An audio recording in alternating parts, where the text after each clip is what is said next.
we do absolutely think that we're going mad. We've seen again and again women asking us, am I normal? Saying, I want to know what's happening. I want to know that I'm not crazy. It doesn't have to be that way. Seeing how hormone fluctuations are linked to different symptoms. Horrific insomnia was driven by these hormonal fluctuations. Saliva test results directly on your phone. Those results are for two key hormones, cortisol and progesterone. Managing hormone levels and avoiding dysregulation can also be linked to better health outcomes, not only in the short term, but also for the longer term. In this podcast, me and my generous guests delve deep into the world of menopause. Get ready to embrace the change. Welcome to Moving Through Menopause. Welcome. Today, I'm really excited to dig into a conversation with Marina Pavlovic Rivas. She is a co-founder and CEO of Eli Health. We are going to explore some cutting-edge science in this episode. So I'm really hoping that we can keep it understandable, because this is really important information that Marina is going to be sharing with us today. Some opportunities to do real-time hormone tracking. This is groundbreaking technology that Marina is bringing to market, and she's going to empower us to make data-informed decisions for a smoother midlife transition and lasting hormonal harmony. Wouldn't that be nice, Marina? It would. Well, thanks for having me. I'm excited for this conversation. Well, you're very welcome. And the thing that I've come to learn about you is that not only are you, a very clever lady who's come up with this amazing product that took you 5 years, as far as I understand it, to get to this point. So, well done for sticking at it. But you approached this originally because you were having your own hormonal challenges. Am I right? Exactly. It started out of a personal need. I wanted to have access to this information myself. Of course, I'm biased. My background is in data science, so I love having data to make decisions, but realized that it was lacking when it came to my health, and especially hormonal health. And what was fascinating to me and my co-founder is that when we started having conversations with hundreds of women, we started seeing that the needs I was experiencing and the gaps I was having in my own life, that it was also present in other phases of life that I hadn't experienced yet. So we spoke with hundreds of women going through perimenopause, and we saw so many shared experience around the lack of information and the impact it had on people's life. So it made it very personal, but at the same time, we saw that it was impacting the life of millions of people. So it gave us the motivation, I would imagine, to continue for many, many years to make that technology a reality. Yeah. I mean, this is the thing that so many of us women in particular still are really quite ignorant when it comes to what is going on in our bodies. That's, through no fault of our own. We've got busy lives. And science sometimes feels like too much, too difficult for us to understand. But hormones are so important, not just through the whole stages of our lives. But what we are talking about specifically today is that around that time of menopause, so perimenopause, but it can last for, up to 10 years, this stage of life. It's not just a fortnight and then it's done. It's lasting a long time, and it's impacting on the quality of women's lives, their ability to do their work. And so this is a really important development, I think. Yeah, and something we saw that was extremely unfortunate, that really broke her heart across those conversations, was that many times it's only after the perimenopausal transition that many women understood that all this time this is what was happening, and very often going to the doctor's office and getting other diagnoses like depression, or thinking it's because of work, because of something else, when in fact there was a biological reason behind some of the things they were experiencing. So a lot of distress also during that moment that we saw of not understanding what was happening. And a word that came often was thinking I'm going crazy, and thinking it's personal, thinking it's only us, when in fact that experience seems to be shared with many. Yeah, and that's definitely my own experience of not knowing until after the fact that Mhm. my horrific insomnia was driven by these hormonal fluctuations. And we're going to talk about two key hormones that your device is measuring in real time using samples of saliva, which is, readily available anytime, any place, anywhere. So could you guys just kind of give me some ideas around this, the connections between these two hormones, because they are connected, and the kinds of things that we might experience if these hormones are we'll call it malfunctioning. I can't think of a better word right now. Yeah, so first of all, how the product works is with a simple saliva test. So we don't need to ship it back to a lab. We don't need to fill a tube and get an analysis elsewhere. It all happen um, where you are. So it's a saliva test where you put one extremity on your tongue for a few seconds, where there's kind of a sponge. You pull on it, take a picture with your phone, and receive the results directly on your phone. And those results are for two key hormones, cortisol and progesterone. Cortisol is often known as or referred to as the stress hormone. And it's true that it has a big role for stress. It's also reflective of how we adapt to stress, because the same stressors can be received very differently for different people. And the second hormone is progesterone. And when we think of progesterone, we often think of ovulation, of people who are trying to conceive.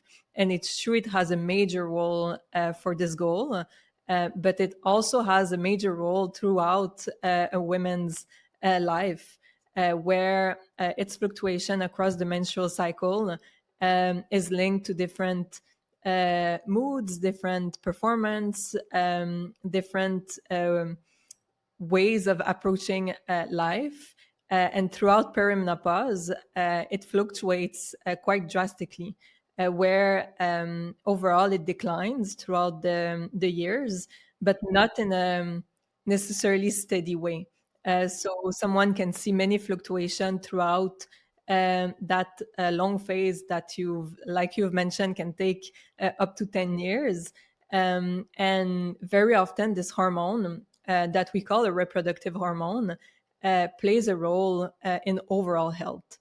So we see both of those hormones as a key hormone for how you feel, perform, and even age, because proactively managing hormone levels and avoiding dysregulation can also be linked to better health outcomes, not only in the short term, but also for the longer term. Yeah, and that really is a passion of mine. This idea of the health span Mhm. and a healthy and active older age is something that I think most of us aspire to, in actual fact. So, and you're quite right that it isn't just about the symptoms in the moment, but our overall health for the longer term. How menopause affects women's bodies, minds. It's really quite profound, Mhm. and it's something that has been neglected over the years. That's changing. We're seeing that, we're noticing that in the media, but still, for me, the what we are told is that in that period of perimenopause, it's really not worth measuring the hormones because they know that they are fluctuating, and that getting meaningful information in that period of time when conventionally it would be a snapshot with a blood test on one day that might be months or even years apart. And so that information that you can glean from that snapshot is really quite limited. And so, I'm kind of curious to think that maybe this technology of being able to bring non-invasive testing into our homes, and you've spoken to the fact, I've heard you speak to the fact that you wanted it to be affordable as well, which is, that speaks to one of my values, which is that this stuff is often we're priced out of the market with this health tech and health information. So I said quite a lot there, actually, Marina. Can you unpick a question from that? Yeah, so there's different groups and perspective when it comes to hormone monitoring. And one of those perspective is the one you've mentioned, where people will say, well, hormones fluctuate all the time, so it's useless to measure them because they fluctuate all the time. And then there's another perspective that says, well, because they fluctuate all the time, we should be able to monitor them and have an idea of how they impact our lives. And there's some truth in both. The first perspective, where it's about hormone fluctuates all the time, so it's useless to measure it. It was true to some extent with traditional lab testing, where having access to one snapshot, let's say one data point in the year, can be already insightful to some extent, but it's also similar to taking your heartbeat or your sleep score once a year and making decision for the rest of the year based on that. It will be limited information. So already having access to a snapshot is better than nothing. But now with this technology and the ability to measure frequently over time at a price point that is accessible, it enables for the first time that possibility to have access to hormonal data on a continuous manner, and seeing how that information and how hormone fluctuations are linked to different symptoms that women and people would be experiencing, and have a feedback loop where they can see how different lifestyle intervention even impact positively or negatively hormone balance. Yeah, I think that's right. And of course, we're talking predominantly about women in this conversation today, but your product is not exclusively geared towards women. I mean, progesterone perhaps, but cortisol is universal in across the sexes, isn't it? Exactly. And even progesterone, it's a hormone that men have as well. Oh Uh, my goodness! Of course, is it?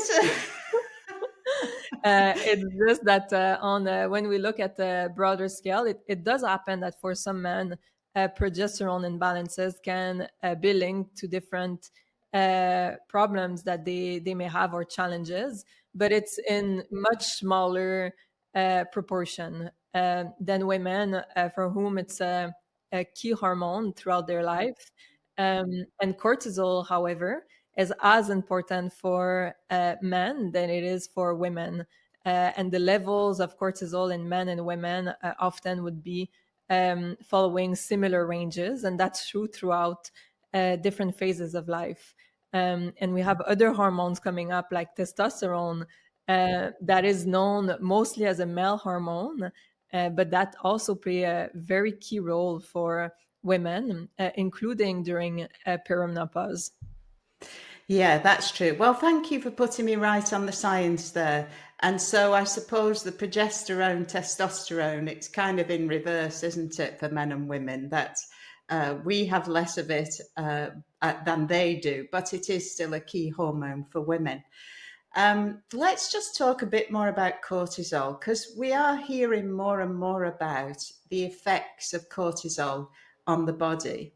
how it's a built-in stress barometer, and that there are natural fluctuations across a day that you might expect, and that different levels might cause you to experience symptoms if you've got either too much or too little of this hormone. So can we talk a bit about cortisol? Because I think people are hearing more and more about this in the media.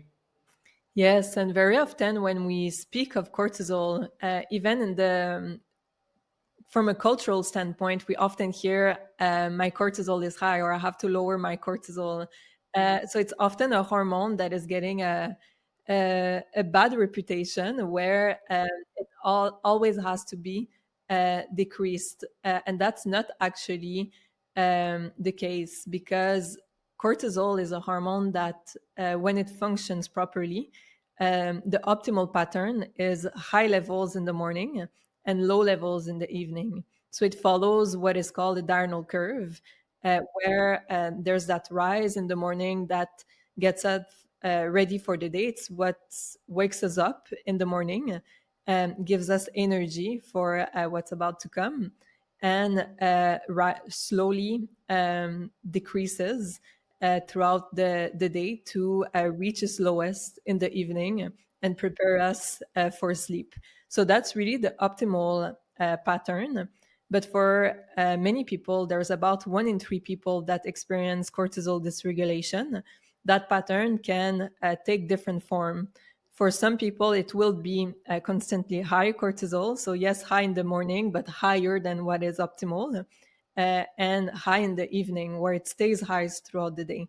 And that comes with a set of symptoms that people can experience. There's also the opposite of levels that stay constantly low. And very often in high performers, we think or people who are under chronic stress, that levels will stay high. And that's true for some people. But for others, it's actually the opposite that happens. And they tend to have levels that are too low, like an adaptive response from their body that prevents that peak in the morning from happening. So those are some of the common patterns, but there's also others, like low in the morning, high in the evening, a bit all over throughout the day. Um, and depending on those patterns, the interventions that will be suggested would be different. Mm. Yeah, well, this is the other thing that your technology allows for, is that not just are we getting a raw data, but that we can connect the information that you take from the saliva sample and convert it into not just a raw number, but health guidance, health advice, health interventions. And that's something that you're doing in the app, isn't it? Exactly. And in the mobile app, we focus on lifestyle intervention. Mm. So thankfully, there's already a lot of research that has been done around how different lifestyle intervention can impact hormone balance. So we're leveraging that existing data and existing research in order to make different suggestions in the app around lifestyle interventions that people can do. As of today, we're not making a clinical recommendation, for example, around hormone replacement therapy. That's something that's a big demand from the community, both medical and from users, that will likely come in the future. But for the moment, we really focus on lifestyle intervention, because we do believe that, and believe out of the research that has already been done, that it's a powerful way to address hormone imbalances. Yes, and uh, what you said about lifestyle medicine is what I preach, and hormone replacement therapy isn't a solution for everything, because if you're doing everything else wrong in your life, no amount of HRT is going to fix that. If we're burning the candle at both ends, if we're drinking too much, if we're eating a diet consistently comprised of processed foods, then all of this is really going to be our undoing. And so I love the fact that your first port of call is lifestyle medicine, because it is really powerful stuff and it really does work. And I'm sure you've been showing that with the people that you've been working with up to now.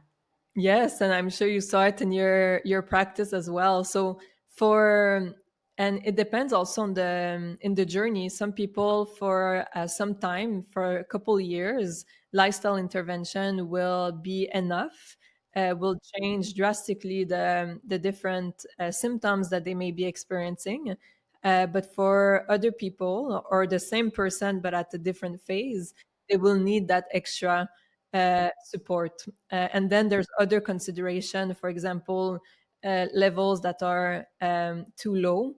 Levels of hormone that are too low sometimes can be correlated with other conditions in the future. Let's say estradiol levels that are below optimal ranges can be linked to osteoporosis later in life. So there's different ways to build bone density with lifestyle interventions. But then, depending on the situation, sometimes having hormone replacement therapy in conjunction with those other lifestyle intervention can be what's recommended. But for now, that's not what we Mm. put forward in the app. However, people can use the app for the hormonal levels, for the lifestyle interventions, and are always free to share that information with their provider that can decide to combine that information with other diagnosis tools to make a complete picture and a protocol that goes beyond lifestyle. Yeah, I mean, I think that's really important because, for us to be empowered in these conversations with our healthcare providers, information is really going to help both of us in that conversation, isn't it? And you're absolutely right that once we've got our lifestyle measures in place, there are still occasions when hormone replacement therapy is indicated, is required, is necessary. And I think what you said about it, these things are also interconnected, and that a reading of cortisol may be indicative of another underlying health condition that you do need to get medical help for. So, Mhm. it is important. I do bang the drum for lifestyle medicine, but I am wearing an HRT patch, because, like you were mentioning, osteoporosis is something that, as a physiotherapist, I've been on the sharp end of watching people go through that horrific experience. And it's really not one that I would want in my future.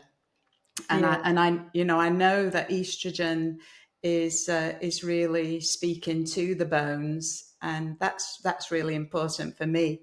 So you make a really good point. I think the thing that we really want to get across is this is an opportunity for people to gather information about what's going on in their own bodies.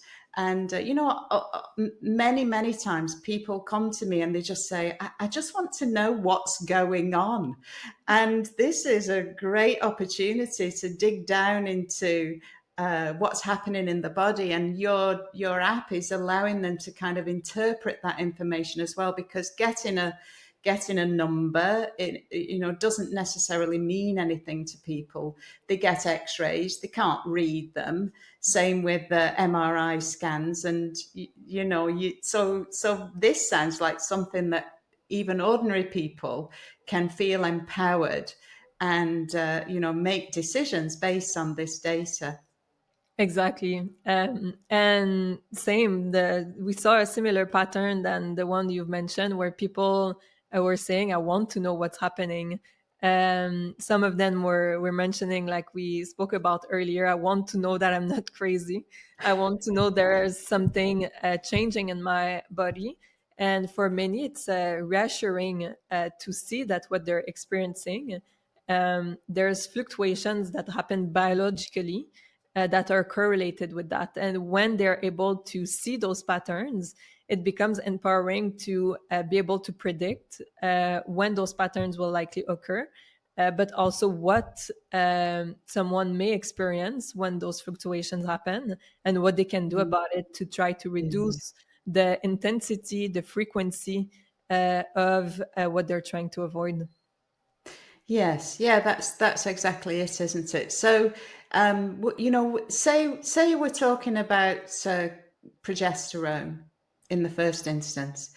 What I've already mentioned that progesterone is one of the first hormones to start going AWOL when we are in perimenopause, and for me, and I know that that hormone is linked to sleep, and for me, it was just a terrible experience of insomnia, waking 7 times a night, and it went on for years because when I went to my doctor, um, they sort of said, "Oh well, you can have HRT," but nobody really explained what that was going to do. And I'm from that generation of women who were told that HRT gives you breast cancer.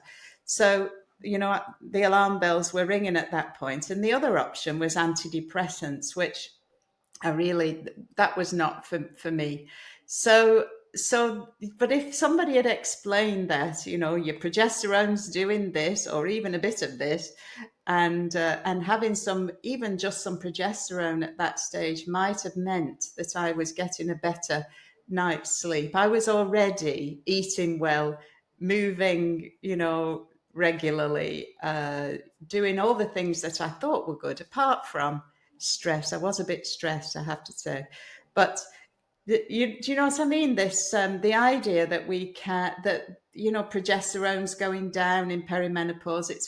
Our hormones are fluctuating. We do absolutely think, a lot of us, that we're going mad, but we do it quietly, not mentioning it to anybody else. Yeah. And it would be so nice if this didn't have to keep happening to women. Exactly. And sometimes just being able to see the pattern and being Mm. able to identify that something is happening, then is a first step in taking action. And there's some situations like the one you've mentioned where lifestyle changes are already maxed out in the sense that every box is being already addressed, and where perhaps hormone replacement therapy is the next step. And as you mentioned, there's a lot of myths around hormone replacement therapy that have been debunked since a long time, but there's persistent fear around it when many people would benefit from taking it earlier than later. Um, so there's different dynamic, but one is the one you mentioned around stress. And very often, there's a correlation between cortisol dysregulation and progesterone imbalances. And that's where sometimes, and that's one of the reasons why we started by launching cortisol ahead of any other hormones, because it has that deep impact across all bodily system, including having an impact on progesterone. So very often we see a dynamic where when people address cortisol imbalances, a lot of the symptoms they experience around progesterone imbalances and perimenopause are less intense, less frequent. So it's also a great way to start addressing the stress portion and the cortisol portion. Yeah, I mean, the fact that our bodies are these complex systems where things are interdependent, is where, the normal average human being starts to get a bit challenged, cognitively. But I would like it if you could just talk me through some scenarios with cortisol, bearing in mind what you just said about the impact on progesterone, because often, women, we're being told that interventions like cognitive behavioral therapy can help menopause symptoms. And people start to think, oh, that's I must be going mad now because they're offering me this cognitive behavioral therapy. But actually, that is a stress management tool. And it has been shown to be beneficial for perimenopause symptom management. And so clearly that is speaking to this cortisol piece of the puzzle. So I would like to unpick this a bit more. You mentioned about the diurnal curve. So Mhm. it's got a peak potentially in normal circumstances, a peak in the morning, going lower in the evening, and then it starts to peak. Is that to wake us up? Is it designed to wake us up? Exactly. It Okay. is. So it's waking us up, and sometimes it wakes us up at 3 o'clock in the morning, Marina. It That can't does. be right. It does, and that's something some of our users, when they woke up in the middle of the night, tested their cortisol and saw there was a peak, and sometimes test again in the morning when they would have liked to wake up and see that there's no peak occurring at that time. So it's one of the dynamic that can occur sometime, and that the peak happens in the night, wakes us up when we don't want to, but when we want to wake up, that we feel tired and exhausted. So there's different dynamic that can occur there, and you've mentioned cognitive behavioral therapy as a tool that can be used, and that's true. And for stress, one of the unfortunate thing is that there's many things that can cause stress, but the positive thing is that there's many things that can also reduce stress and control stress.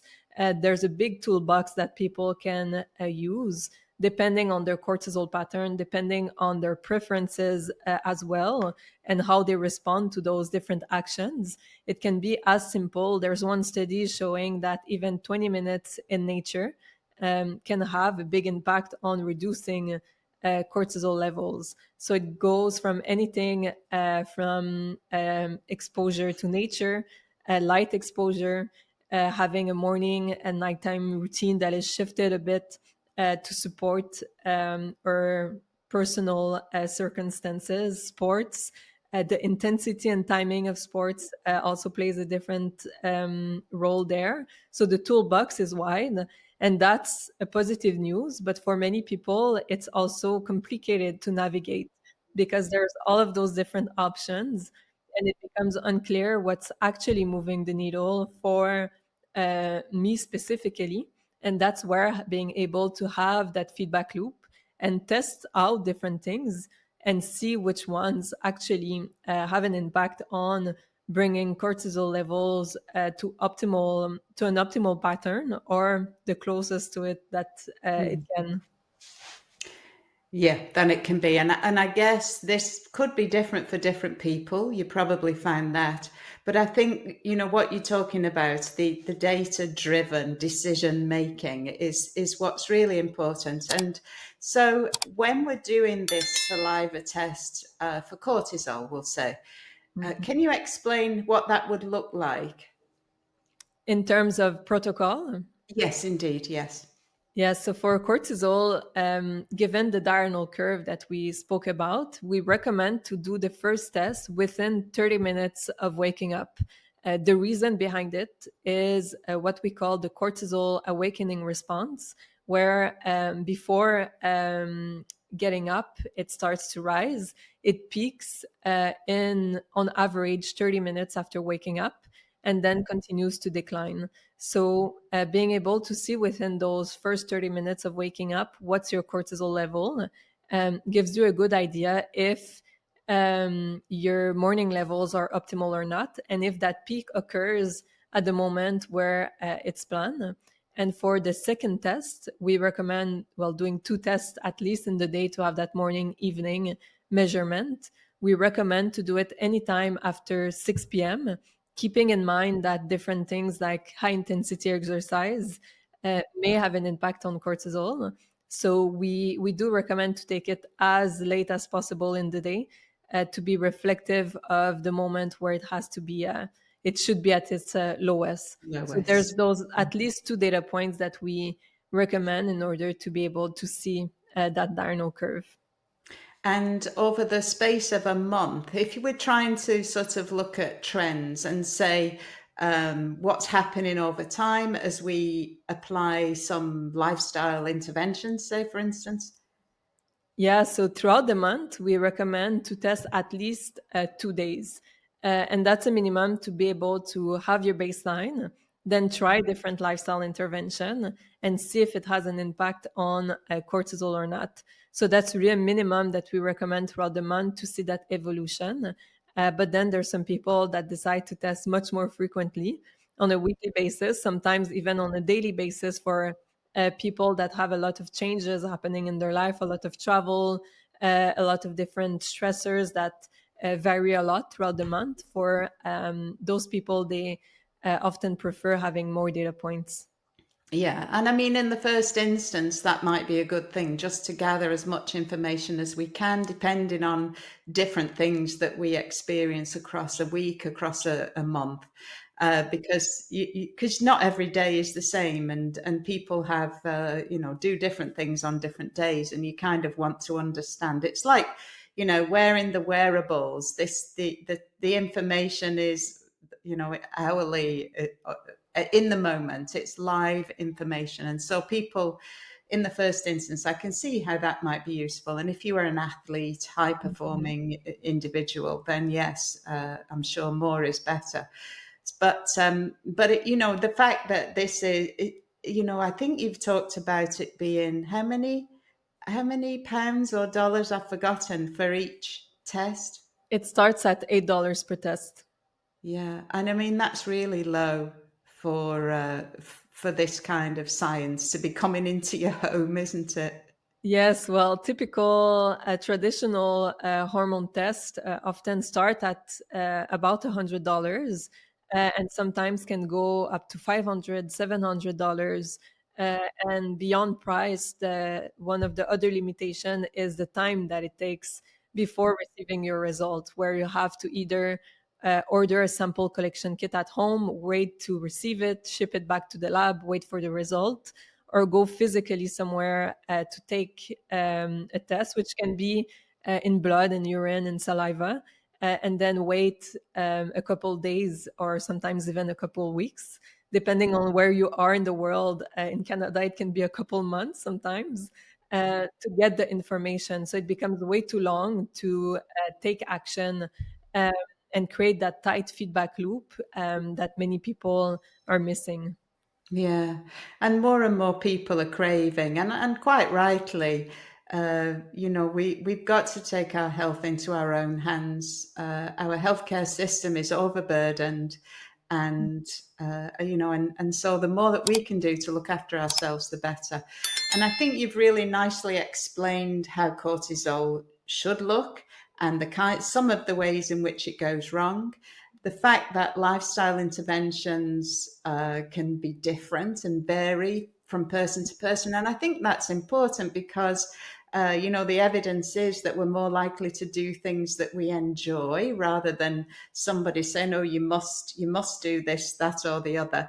I mean, I'm a yoga teacher, and I've just come back from a trip to India, and that really speaks to my heart. It was the thing that I started doing actually to combat the perimenopause symptoms. Prior to that, I'd always thought that lying down on a mat was a complete waste of time. But anyway, I've come around to that idea, and I'm now a complete convert. And that definitely is something that I've experienced symptom relief from doing breath work, meditation, mindful movement practices like yoga, like Pilates. I do all of those things, and I teach all of those things. And it's amazing stuff. And you've also talked to the fact that cortisol and progesterone have this relationship with one another. These are steroid hormones, which the building blocks for the steroid hormones are limited in the body. So, if we're making too much of one thing, then the stealing from Peter to pay Paul, that's a saying in the UK. Yeah, so and to your point of doing what we enjoy, that it drives us to do it more. Sometimes also we've seen often that when people see the data behind something being effective, and that data can be existing research, But then when they can see also how it applies to them, sometimes there's people who finds new passions, like in your case, yoga. I've seen it even around me. My mom, who's 71 years old, hates eat, but then saw the clear research around saunas, and has some predisposition around heart health, and learned to enjoy doing sauna. It was a gradual process. But when we have the information, it can also guide us into testing out things that we never thought we would be implementing in our daily lives. And who knows, maybe starting to enjoy it, which is something that occurs very often when we know that we're doing something good for us. Yeah, I know this is true. And I encourage people to try new things because, it's like, how do you know you don't like broccoli if you've never tried it? Let's embrace the broccoli uh, you may just find a whole new passion. You hear about it time and time again, people taking up running, people, well, like you say, with the sauna, the benefits. And once you start to feel better, then that in and of itself is a driver. The data is the proof of the pudding. You really know this stuff's working, but when you start to feel better, that's really when then you embrace the nettle and you keep on with these things. So if you could share just one message with women who are feeling overwhelmed or exhausted by midlife changes, what would it be, Marina? It would be that it doesn't have to be that way. Mm. We've seen again and again in those hundreds, if not thousands, of calls that we had with women. Some of them were asking us, "Am I normal? I know you're." They were telling us, "I know you're speaking with many other women. Am I the only one feeling that way?" And that's something that we saw often. That perception of being isolated, and of experiencing something that is from unknown sources. So I would say that first, you're not alone, and second, there's many tools that can be at your disposition, and to not to go beyond the initial barriers, because very often, unfortunately, women go to their health practitioners that, depending on where you live, may not be informed around perimenopause. And they say, well, my doctor told me that it's not that I'm too young, that whatever is the message there that they receive. And sometimes they feel left alone in that situation. So to go Yeah. beyond that initial hurdle, and get the information you deserve. Yeah, I think that's really great advice. And you are currently in Canada. You told me this, and Yes. you mentioned your price in dollars. And I just wondered, is there any chance that we might be seeing this technology here in the United Kingdom? Yes, it's on the roadmap for, we plan next year to make it available in other regions, including the United Kingdom. Oh, good. Well, that's really good news. So, can you please tell everybody where we can find you? At eli.health. So that's our website, simply eli.health. And that's where people can learn more about the product, but also get additional information, including on our blog, around the impact of hormones on different things, including perimenopause. Oh, that's brilliant. Thank you. So, ELI dot health. Is that what Exactly. you said? Yeah. Exactly. Thank you. That's perfect. Well, unless you've got anything else that you wanted to share with us, I just really would love to thank you so much for coming along and giving up your time today. This is really important information for women to be empowered and move towards older age with, vigor, vim and vigor, and, really thrive through midlife and beyond. So thank you so much for coming along today. Well, thank you so much for the invitation and for putting that information in the hands of people through your work. Thank you. Thank you. That's all I hope to do. So we'll say goodbye from Moving Through Menopause. Marina and I wish you a wonderful rest of your day. Thank you so much for listening. Please share this episode with someone that you care about. And let's get the word out that women can thrive through midlife and beyond and live an active and fulfilled life for the rest of your days. The world is your oyster. Don't you agree, Marina? I do. All right. Well, thank you. And so bye for now. We'll say Bye. goodbye. Whether you're dealing with menopause related symptoms or looking to improve your overall health, this podcast has something for everyone. Hit the subscribe now button and never miss an episode. Let's embark on this journey together to thrive through menopause and beyond.